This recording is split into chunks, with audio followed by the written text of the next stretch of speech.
Good morning parents. My name is Swathi, behaviour therapist. చాలామంది కిడ్స్లో laziness and stubbornness అనేది ఎక్కువగా ఉంటుంది.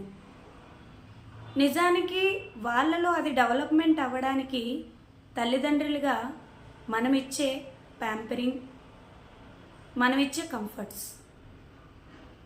సో ఆ స్టబర్నెస్ నుంచి, ఆ లేజినెస్ నుంచి బయటపడాలి అంటే మనం చేస్తున్న ఏ పనిలో కూడా వాళ్ళని ఇంక్లూడ్ చేయాలి, ఇన్వాల్వ్ చేయాలి. వాళ్ళకి కూడా సమ్ వర్క్స్ అనేవి అలాట్ చేయాలి. అటు ఇటు మూవ్ చేస్తూ ఉండాలి. ఫర్ ఎగ్జాంపుల్, గ్లాస్తో వాటర్ అడిగితే మనమే తీసుకెళ్ళిస్తాం. అలా కాకుండా ఇండివిజువల్గా తను వెళ్ళి కిచెన్లో వాటర్ తీసుకొని తాగాలి. మనకు కూడా ఏ పనైనా కొంచెం హెల్పింగ్ చేసే విధంగా మోటివేట్ చేయాలి. మనతో పాటు